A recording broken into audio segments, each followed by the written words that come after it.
Guest हैं जो कि पहले भी हमारे प्रोग्राम पे आ चुके हैं, बहुत ज्यादा अप्रिशिएट किया गया, उनकी बातों को बहुत ज्यादा पसंद किया गया और ऑडियंस की तरफ से बहुत डिमांड रही कि फिर नाजिया इलाही खान साहिबा को लेकर आए, हम उनकी मजीद बातें सुनना चाहते हैं। लेकिन आज जो हम बातें करेंगे वो तमाम गुफ्तगू से जरा हट के होगी, कुछ ऐसी चीजें डिस्कस करेंगे जो कि इंडिया पाकिस्तान में बहुत ज्यादा लोग सोचते हैं, समझते हैं या उन पर सुनना चाहते हैं। अस्सलाम वालेकुम नाजिया, कैसी हैं आप? वालेकुम अस्सलाम। भारत माता की जय। बहुत अच्छी हूँ, बहुत अच्छी हूँ। Thank you so much audience और व्यूअर्स के पसंद पर मुझे बुलाने के लिए। Thanks a lot. डेफिनेटली, मैं अगर आप मेरी वीडियोस देखती हैं तो हम हमेशा ये कहते हैं आप देख रहे हैं मेरा और आपका मतलब ऑडियंस का चैनल। तो ऑडियंस जो चाहती है, जिन लोगों को सुनना चाहती है, डेफिनेटली मेरा ये फर्ज है, ड्यूटी है कि मैं उन लोगों को मजीद उनसे रिक्वेस्ट करूं कि वो टाइम निकालें हमारे लिए। नाजिया जी, मैं पहला सवाल, मतलब मैंने अपने प्रोग्राम का ये एक असूल रखा है कि जो भी हमारा गेस्ट आता है उनसे मैं पूछता हूं कि आपके लिए रिलीजन फर्स्ट है या नेशन फर्स्ट है। यही सवाल मैं आपसे करना चाहता हूं कि आपके लिए रिलीजन फर्स्ट है या नेशन फर्स्ट है। नेशन। अच्छा, अभी हम चलते हैं प्रॉपर वीडियो की तरफ।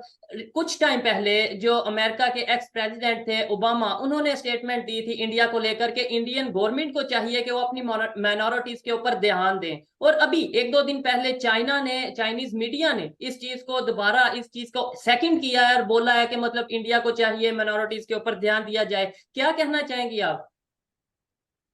सबसे पहले तो ये कहना चाहूंगी कि चाइना सबसे पहले ये बताए कि 2023 में पाकिस्तान की सरकार से कितने गधे खरीदा है, ये बताए। और गधे खरीदने और गधे भेजने वालों से के ऊपर ये सब सवाल सूट नहीं करता है, और ये सब टिप्पणियां भी सूट नहीं करती हैं। दूसरा, मैं इसका जवाब देना चाहूंगी कि जो 6 मुस्लिम डोमिनेटेड कंट्रीज पर जो बॉम्ब्ड बाय ओबामा हुआ था, उसके बारे में ओबामा जी क्या कहना चाहेंगे? बीजेपी को अटैक करने से पहले अपने ग्रीवान में झांक करके देख लेना चाहिए। देखिए, जब इंसान का इतिहास बंद हो जाता है ना, जब उनके पैर से जमीन खिसकने लगती है और उनके पास से चेयर चला जाता है और वो अपने से बेटर किसी को देखते हैं, तो उनसे वो हजम नहीं होता है। तो मुझे लगता है कि ओबामा जी के साथ भी ऐसा ही कुछ हुआ है। और वो ऐसी बेवजह बेतुकी इडियोटिक और नॉनसेंस वो टिप्पणियां कर, और जिस तरह से मुसलमानों पर अटैक हो रहा था उसके बारे में उन्होंने बातों को छुपा लिया है। और भारतीय जनता पार्टी और मोदी जी की सरकार को उन्होंने अटैक करने की कोशिश की है। So I don't think this is a very valuable and important topic. Definitely. अच्छा, और खास तौर पे चाइना की अगर बात करें और पाकिस्तान की बात करें, जो पाकिस्तान के प्रेसिडेंट हैं, प्राइम मिनिस्टर हैं, पाकिस्तान के जो गवर्नमेंट में जो भी लोग हैं, मिनिस्टर्स हैं, उन्हें ये देखना चाहिए, मुझे ये देखना चाहिए as a journalist, as a media person, as a social activist, कि जो चाइना में मुसलमानों की कंडीशन है, चाइना में उगर मुस्लिम्स हैं, क्या हमारा ये ड्यूटी है कि अगर हमने ह्यूमन राइट पे बात करनी है, अगर हमें मुसलमानों से ज्यादा दर्द है, हमदर्दी है, तो हम चाइनीज मुस्लिम की बात करें या इंडियन मुस्लिम की बात करें? इंडिया में तो मुसलमान बड़ी तादाद में मौजूद है, शायद पाकिस्तान से ज्यादा मुस्लिम्स इंडिया में मौजूद है। अगर उन्हें कोई इशू है भी तो अपनी आवाज उठाना जानते हैं, लेकिन चाइना के जो मुसलमान हैं उनकी आवाज कौन उठाएगा? और कुछ टाइम पहले नादिया जी, इंडियन गवर्नमेंट ने चाइनीज मुस्लिम के लिए आवाज उठाई थी, मतलब कि चाइना में जो काम पाकिस्तान की गवर्नमेंट ना कर सकी मुसलमानों के लिए, वो इंडियन गवर्नमेंट ने कर दिखाया, और वो भी मोदी जी की डेफिनेटली, गवर्नमेंट में।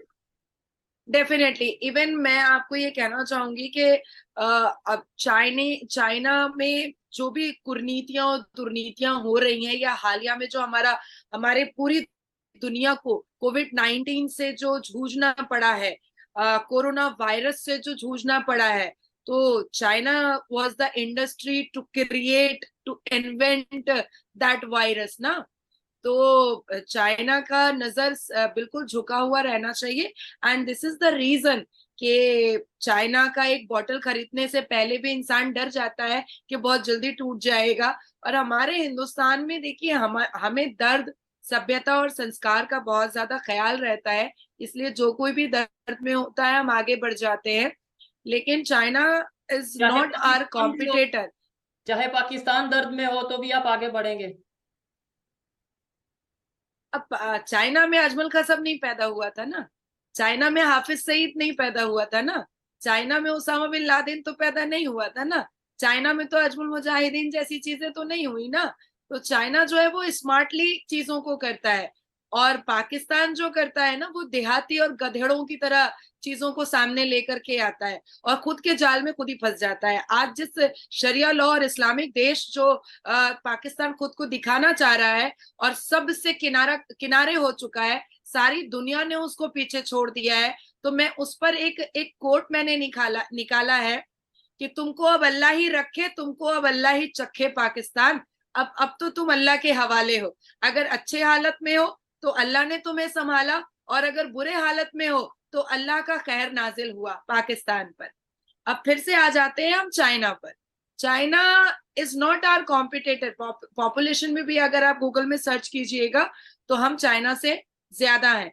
अगर आप मेड इन इंडिया की चीजों पर जाइएगा तो ऐसा सीन क्रिएट हो चुका है, ऐसे सरकमस्टांसेस आ चुके हैं कि अब इंसान किसी चीज को अगर चाइना के सामान को देख लेता है तो वहीं पर छोड़ देता है कि चाइना का सामान हम नहीं खरीदेंगे क्योंकि टिकाऊ नहीं होता है।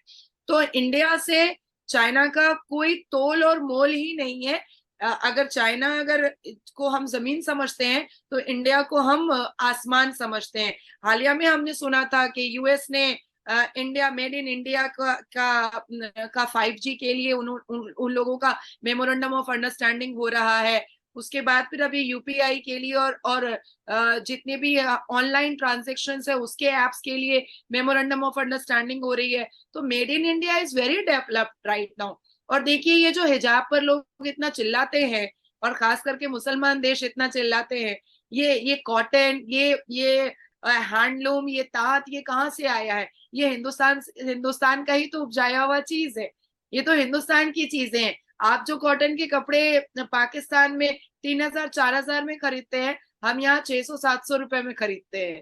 तो दिस इज आवर इंडिया ना। गरीबों का भी, अमीरों का भी, हर किसी का, हर एक तबके के लिए हिंदुस्तान सबसे बेस्ट है। बिल्कुल, ये बात से तो मैं एग्री करता हूँ कि इंडिया एक ऐसा कंट्री है जिसमें गरीब भी बड़े अच्छे तरीके से रह रहे हैं, और अमीरों के लिए तो डेफिनेटली अगर top 10 all over the world richest person की बात करें तो उनमें भी इंडिया के लोग काफी नजर आते हैं हमें। ये बताएं, आपने बोला मेड इन इंडिया को प्रमोट किया जा रहा है इंडिया में, ना सिर्फ इंडिया में, अब बहुत तेजी से पूरी दुनिया में प्रमोट किया जा रहा है। मेड इन इंडिया का सफर मेड फॉर वर्ल्ड ये कब बना और कैसे बना, के बारे में आप जानते हैं क्योंकि आप एक इंडियन हैं। ये मेड इन इंडिया या मेड फॉर इंडिया का कंसेप्ट मेड फॉर वर्ल्ड तक कैसे पहुंच गया और बहुत तेजी से पहुंच गया? देखिए